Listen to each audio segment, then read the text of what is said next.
इस मॉड्यूल में हम डीजल पार्टिकुलेट फिल्टर की रीजनरेशन प्रक्रिया के बारे में बात कर रहे हैं। आजकल वायु प्रदूषण बाकी एक बड़ी चिंता का विषय है। इससे लोगों के स्वास्थ्य को गंभीर खतरा होता है क्योंकि यह जानलेवा बीमारियां पैदा कर सकता है। इस समस्या से निपटने के लिए भारत ने 2020 में भारत स्टेज 6 BS6 उत्सर्जन नियम लागू करके एक बड़ा कदम उठाया। ये नियम BS6 मुख्य रूप से गाड़ियों से निकलने वाले हानिकारक धुएं को कम करने के लिए बनाए गए थे।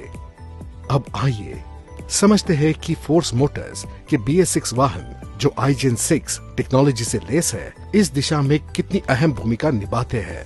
इन गाड़ियों को इस तरह डिजाइन किया गया है कि वे न केवल बेहतर परफॉर्मेंस दे बल्कि ड्राइवर को भी ज्यादा आराम मिल सके और साथ ही पर्यावरण पे भी इनका कम से कम बुरा असर पड़े।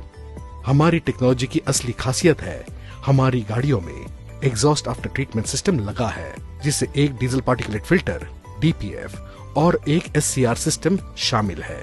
ये हिस्से DPF और SCR हानिकारक गैसों को पर्यावरण में छोड़ने से पहले बहुत कम करने में मदद करता है। जब इंजन चालू होता है तो DPF का काम फिल्टर के अंदर कालिक सूट के कणों को फंसाना होता है।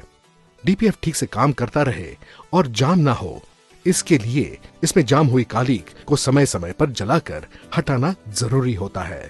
हमने DPF को ऐसे सेट किया है कि जब गाड़ी सामान्य रूप से चल रही है और सही परिस्थितियां उत्पन्न होने पर यह अपने आप रीजनरेशन प्रक्रिया शुरू कर दे।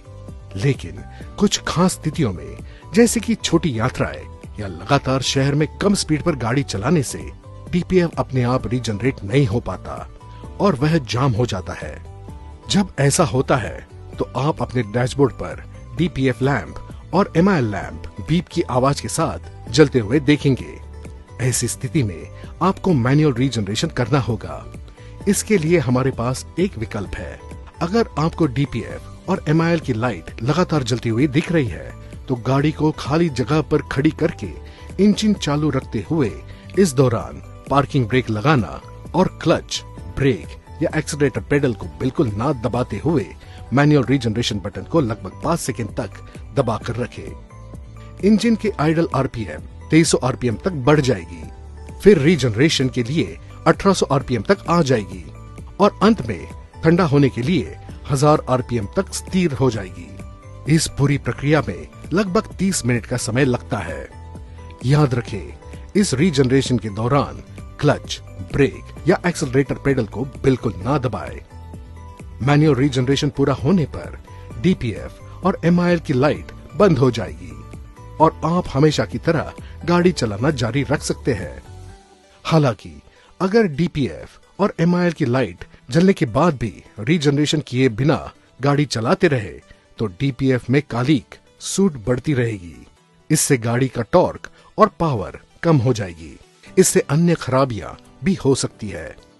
ऐसी स्थिति में आपके डैशबोर्ड पर DPF और MIL की लाइट अलार्म के साथ चमकने लगेगी। इस स्थिति में तुरंत अपनी गाड़ी को नजदीकी सर्विस स्टेशन पर ले जाना बहुत जरूरी है ताकि DPF का रीजनरेशन हो सके। डीलरशिप इंजीनियर, टेक्नीशियन एक डायग्नोस्टिक टेस्टर लगाकर जरूरी सर्विस रीजनरेशन करेगा। DPF की उम्र बढ़ाने के लिए हमेशा डीजल एग्जॉस्ट फ्लूइड और BS6 डीजल का ही इस्तेमाल करने की सलाह दी जाती है। डैशबोर्ड पर एक चेतावनी लाइट स्टिकर लगा होता है। अलग अलग लाइट्स और उनके लिए क्या करना चाहिए यह समझने के लिए आप उसे देख सकते हैं। याद रखें, सभी BS6 गाड़ियों के लिए रीजनरेशन बहुत जरूरी है। फोर्स मोटर्स ने अपनी गाड़ियां इस तरह डिजाइन की है कि ड्राइवर आसानी से कंट्रोल्स को फॉलो कर सके, जिससे ड्राइविंग का अनुभव बिना किसी परेशानी के और आरामदायक रहे। Thank you.